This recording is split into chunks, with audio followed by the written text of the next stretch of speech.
The day I opened the wedding invitation, my heart skipped a beat, not from excitement, but from sheer disbelief. Elegant ivory paper with silver script announced a riverside celebration at Willow Creek Estate.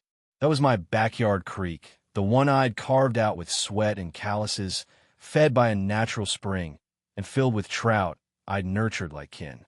My quiet haven in Maplewood, Virginia, was now, apparently, a venue. The audacity hit harder when I saw the fine print. Hosted by the Riverside HOA, available for future bookings at $7,500 a pop. No one had asked me. Not a word. The mastermind? Cynthia Hargrove, the HOA's self-appointed queen. She hadn't just hijacked my land for her daughter's wedding. She was turning it into a side hustle.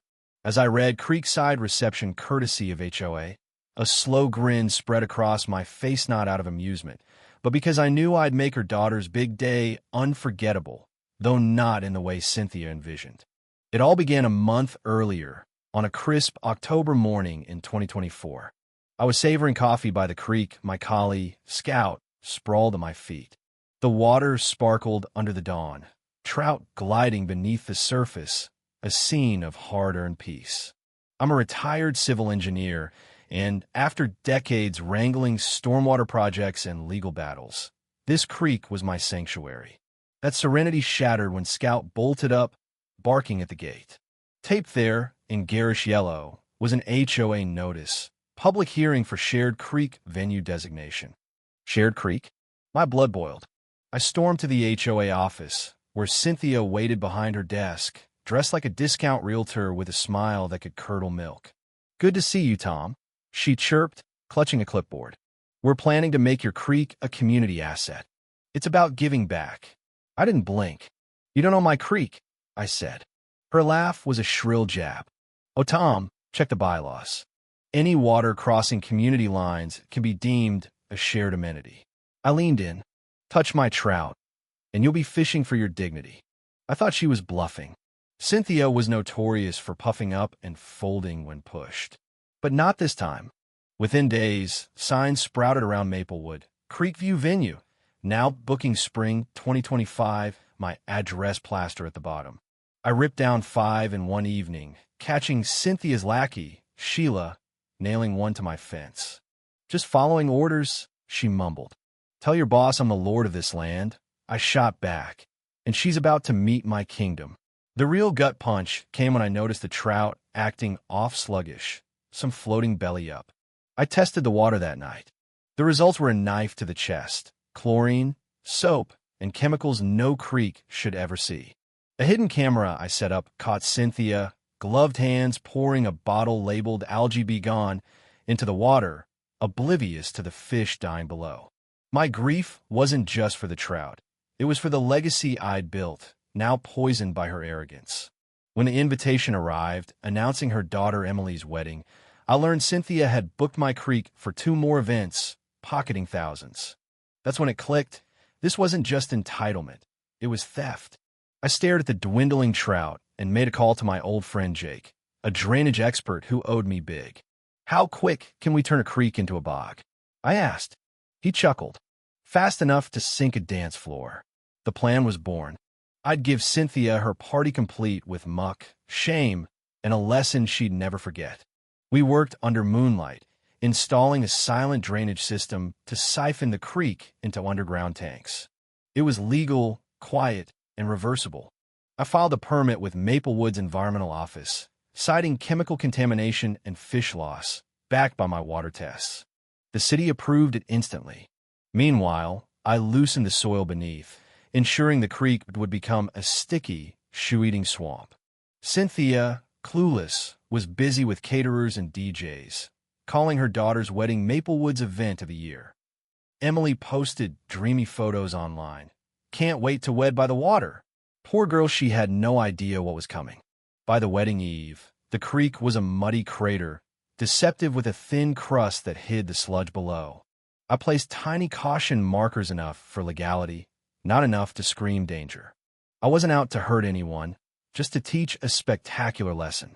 At dawn, I stood by the pit, coffee in hand, Scout wagging his tail like he sensed the chaos brewing. Showtime, I whispered. The wedding day was a circus. Cynthia, in a peach suit and headset, barked orders like a general. Emily, in curlers, looked stressed, sensing the venue wasn't her Pinterest vision. Guests arrived, confused by the lack of water. "Wasn't this a creek?" one muttered. Cynthia spun lies about temporary landscaping for a rustic vibe. Vendors struggled, a photographer nearly fell into the mud framing rustic charm, and the DJ's speakers teetered on soggy ground. The makeshift boardwalk, a flimsy patchwork of plastic pallets, wobbled underfoot, draped in flowers to hide its flaws. Cynthia waved off concerns. "No one's looking at the ground. They'll see the bride." At 2 p.m., the music swelled, and Emily stepped onto the boardwalk, her white gown glowing. The crowd hushed. Then disaster struck. A groomsman shifted, and the platform snapped with a crack like gunfire. One end sank into the mud, sending a bridesmaid tumbling, her dress now a brown mess. Guests screamed as the boardwalk collapsed, swallowing heels, chairs, and dignity. Cynthia rushed to save face, stepping onto the last plank. It buckled.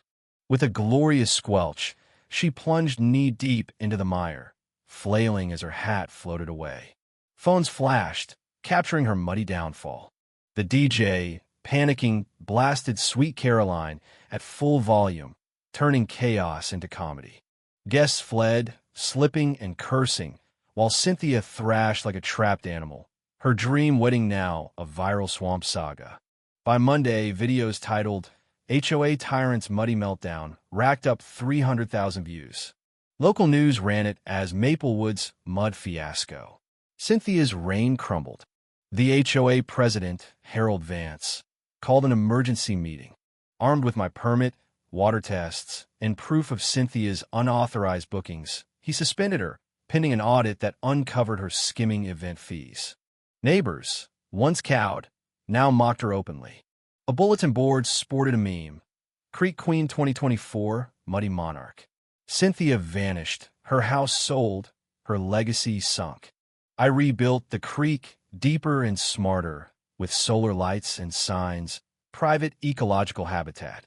Emily, to my surprise, apologized, sending a check for the trout and a note thanking me for not escalating further. The neighborhood healed, and the city proposed an annual creek festival for land rights education. I agreed, barring HOA involvement. The first event drew hundreds, with kids learning about ecosystems and adults chuckling over the mud relay race.